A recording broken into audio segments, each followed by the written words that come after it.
Hola, bien, en esta ocasión os voy a hablar sobre la negociación.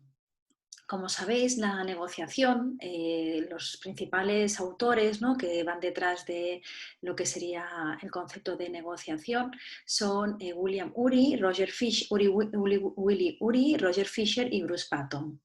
Bien, ellos tres son los popes, ¿no?, los padres de la negociación, y de alguna forma establecen cuáles son los pilares básicos. Detrás de ello, ellos se basan en lo que es la Escuela de Negociación de Harvard, y bien esta escuela de negociación pues constituye un referente, ¿sí?, que nos va a proporcionar, nos van a facilitar estrategias, ¿de acuerdo?, pues para poder alcanzar esos acuerdos, ¿sí?, y poder superar lo que entenderíamos un regateo posicional, ¿no? Es decir, ellos hacen una propuesta que va más allá de las posiciones, ¿no? Nos hace la propuesta de movernos, desplazarnos de las posiciones a lo que serían los intereses. De hecho, el libro estrella, la publicación estrella en la que se explica toda la escuela de negociación de Harvard y cómo negociar sin ceder, es precisamente el libro que tenéis aquí, es Sí, de acuerdo, cómo negociar sin ceder.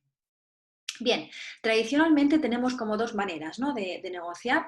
Por un lado tendríamos la blanda, ¿no?, en las que lo importante es relacionarse y podemos ceder fácilmente. Y por otro lado tenemos la dura, ¿no?, la que pretende ganar por encima del otro, ¿sí? Y aunque tú no estés de acuerdo, pues no me importa, ¿no? Es decir, yo pretendo estar por encima, ¿no?, de tus intereses y prevalecen los míos. Bien, pues estos autores lo que proponen es un nuevo sistema de negociación basado en los principios, ¿no?, de ser duro con las circunstancias, pero blando con las personas.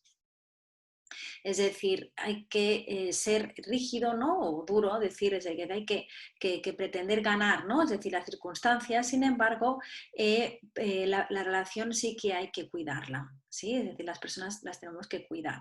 Bien, ellos hablan del regateo posicional, ¿sí? El regateo posicional es como aquella imagen, ¿no?, que nosotros tenemos pues, precisamente de un regateo por ejemplo, en un mercado, ¿no? En un mercado en el que pues vamos de vacaciones, hay mercados, queremos comprar pues el típico souvenir y ahí empezamos a regatear, ¿no? A hacer como a poder conseguir un descuento, ¿sí? Este sería lo que ellos definen por lo que es un regateo posicional. ¿Mm? De hecho, aquí os pongo que un acuerdo sabio y prudente aproxima los intereses legítimos de cada parte, resuelve los conflictos de interés de una forma justa, es duradero y tiene en consideración los intereses de la comunidad, ¿sí? Es decir, pasamos del regateo, la propuesta que ellos hacen es pasar de las posiciones a los intereses y las necesidades. Porque en el regateo no vamos a poder llegar a un ganar y ganar, sino siempre va a haber uno que gane y el otro que pierde. No se va a satisfacer las necesidades y los intereses de las dos partes.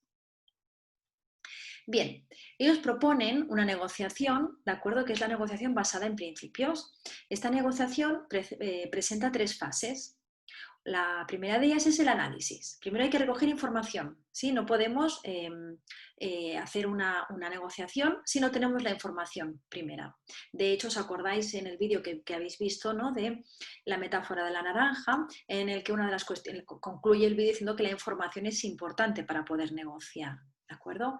Es importante ver en qué momento está la otra parte, las percepciones, las emociones, la comunicación, los intereses, todos esos aspectos, ¿no?, que ya habéis trabajado y que ya conocéis.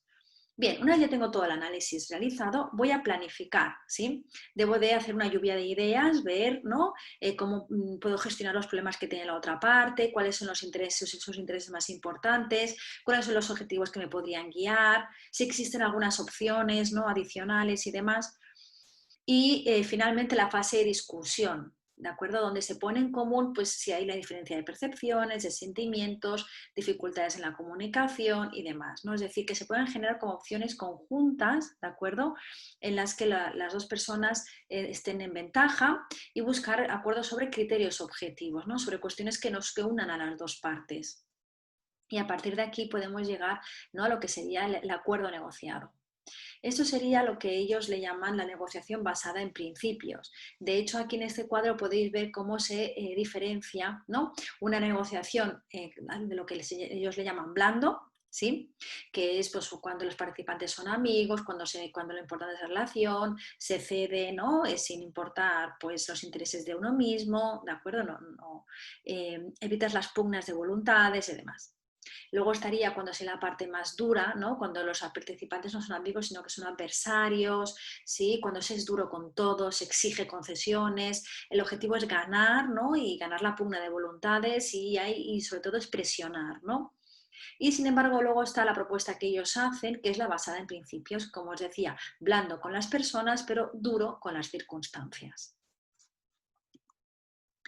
Bien, ¿en qué consiste esto que ellos llaman el método? ¿Cómo poder negociar? ¿Cómo poder hacer ese método?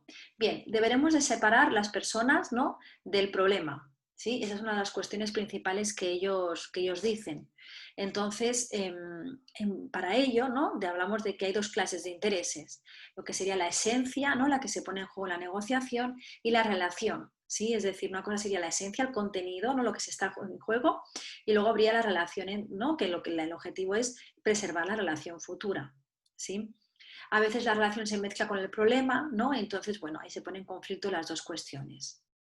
Bien, para separar la relación de la esencia, pues aquí tenemos un listado de cuestiones que ellos nos aconsejan, ¿no? Pues hablar sobre uno mismo y no sobre los demás, enfrentarse al problema y no a las personas, manifestar emociones reconociéndolas como legítimas. Hay una serie de cuestiones para poder separar las personas del problema que están en juego y que hacen referencia sobre todo a estas tres dimensiones, a lo que es la emoción, a lo que es la percepción y a lo que son aspectos de comunicación.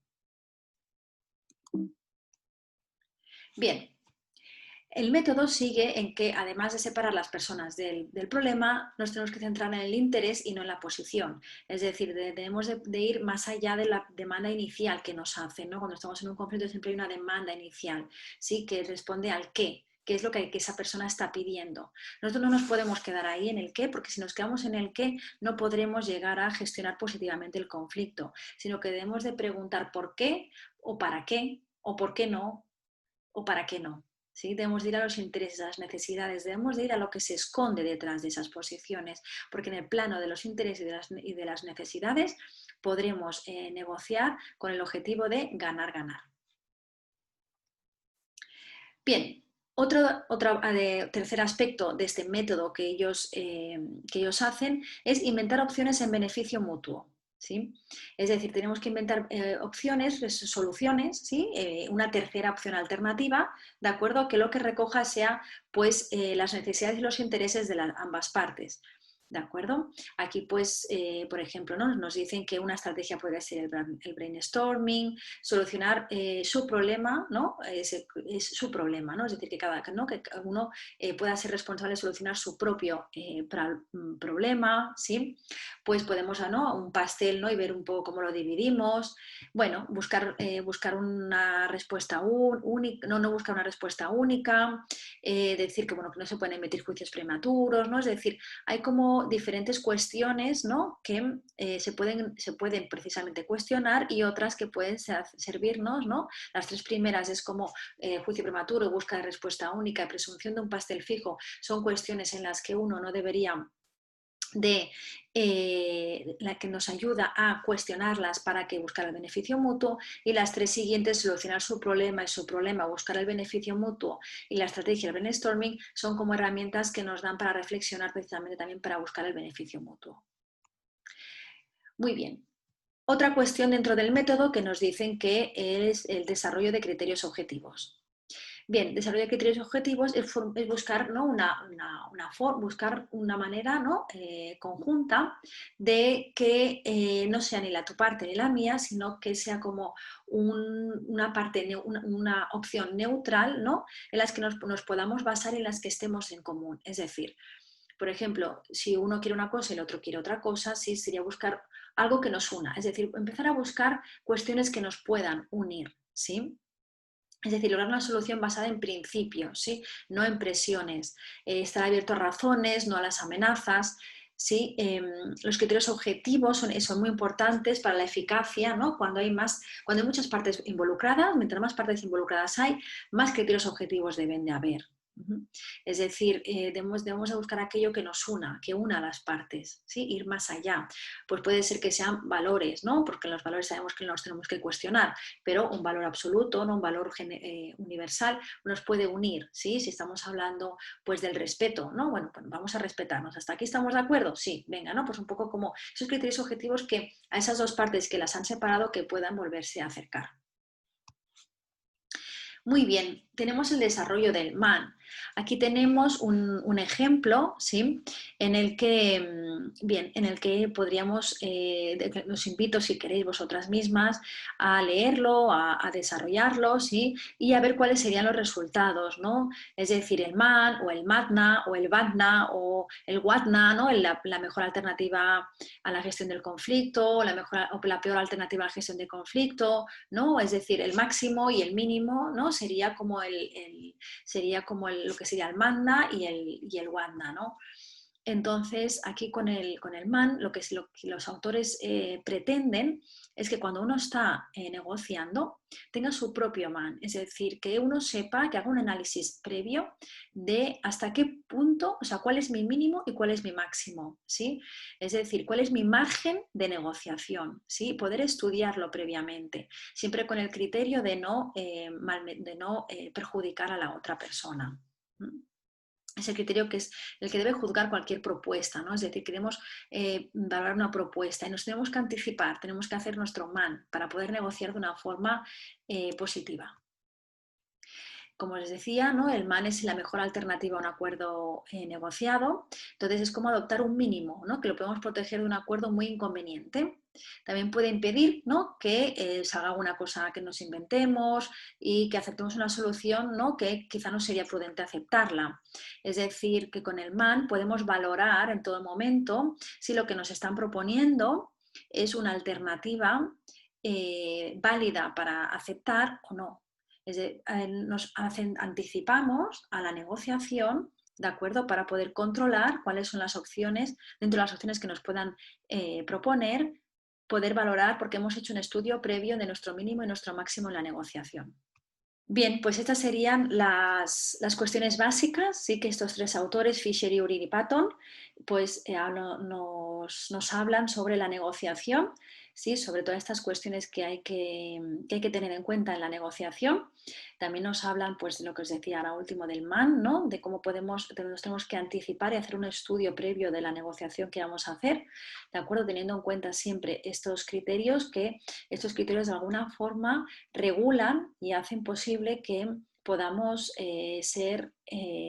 podamos tener pues es una negociación basada en principios, ¿no? Es decir, que el objetivo sea ganar y ganar, que no sea ganar y perder, ni que sea un regateo posicional, sino que el objetivo siempre sea poder beneficiar y satisfacer a ambas partes. Gracias.